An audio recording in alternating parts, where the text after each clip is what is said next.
அனைவருக்கும் வணக்கம். என் பேர் மாதேஷ். நான் வந்து கன்னிகாபுரத்துலேருந்து வரேன். 2022 நான் பந்திரகடன் ஸ்கூல் படிக்கும்போது 4 சப்ஜெக்ட் ஃபெயில். நான் ஃபெயில் ஆனதுக்கு காரணம் சார் மிஸ் எல்லாம் யாருமே கிடையாது. நான் ஃபெயில் ஆனதுக்கு காரணமே நான் தான். ஏன்னா எனக்கு படிப்பு வராது, எனக்கு சுத்தமாக படிக்க தெரியாது.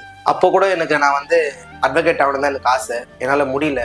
சரி, படிப்பு நமக்கு தேவையில்லை அப்படின்னு சொல்லிட்டு நான் ஸ்கூலை விட்டு வெளியே வரும்போது டிசிக்கு நான் அப்ளை பண்ணேன். இந்த மாதிரி நான் ஸ்கூலை விட்டு டிசி வாங்குறேன் அப்படின்னு சொல்லிட்டு அப்ளை பண்ணும்போது அதுக்கு சார் சொன்னாங்க, இல்லைப்பா வேணாம், நீ போடுற கையெழுத்தால் தான் உன் தலையெழுத்தே மாறும். யார் தான் இங்கே ஃபெயில் ஆகல, எல்லாரும் தான் ஃபெயில் ஆகிறான்னு சொன்னால் கேளு பண்ணேன். அப்போ புரியல படிப்போட அருமை என்ன, அது என்ன, அது நம்மளை எங்கே கொண்டு போய் விடும். பார்த்துக்கலாம் சார், நான் டிசி வாங்கிட்டு கிளம்புறேன்னு சொல்லிட்டு நான் வெளியே வந்தேன். வெளியே வந்ததுக்கப்புறம் நான் போகாத வேலை இல்லை, பண்ணாத வேலை இல்லை. அவ்வளோ அசிங்கமாக இருக்கும் எனக்கு ஒரு வேலை செய்யும் போதெல்லாம். ஏன்னா நம்ம படிச்சிருக்கலாமேடா, படிச்சுன்னா இந்த நிலைமை நமக்கு வந்திருக்குமா.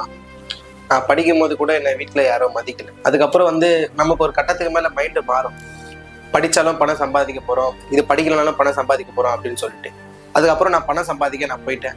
ஆனால் என்னத்தான் பணம் சம்பாதிச்சாலும் அந்த படிப்புன்றது வந்து எல்லாருக்குமே அவ்வளோ சீக்கிரம் அது வந்து கிடைச்சிருக்கு.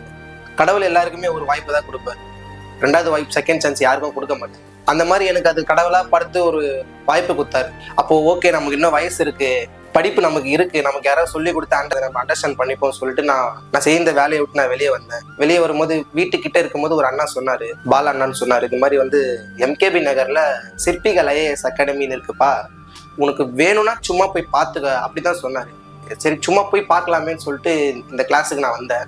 வரும்போது எனக்கு சுத்தமாக கான்ஃபிடென்ட்டே இல்லை. சதீஷ் அண்ணான்னு ஒருத்தர் இருந்தாரு.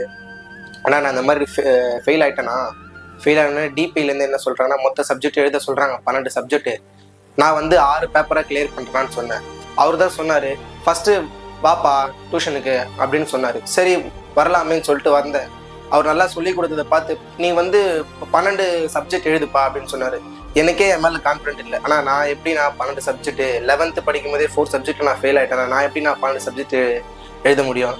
மாதேஷ், ஃபஸ்ட்டு நம்மளால முடியும் மாதேஷ், நீ கொஞ்சம் யோசிச்சு பாரு, பார்த்துக்கலாம் அப்படின்னு சொல்லிட்டு எனக்கு அந்த ஒரு மோட்டிவ் கொடுத்தாரு.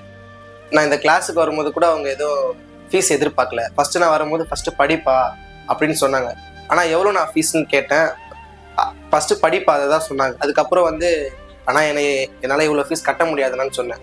உதிரத்தின் உதவிகள் அறக்கட்டளை கன்ஸ்ட்ரக்ஷன் மூலிமா எனக்கு இன்னும் கம்மி பண்ணாங்க. ஆனால் என்னால் இதுவும் கூட கட்ட முடியாதுண்ணா, கொஞ்சம் பார்த்து சொல்லுங்கண்ணா. அப்போ கூட வந்து என்னால் இவ்வளோ ஃபீஸ் கட்ட முடியாதுண்ணா, நான் கொஞ்சம் கொஞ்சமாக தான் நான் கட்டுவேன் அப்படின்னு சொன்னேன். சரிப்பா, ஃபஸ்ட்டு வந்து படிங்க, ஃபீஸ் கூட கொஞ்சம் பார்த்துக்கலாம் அப்படின்னு சொன்னார்.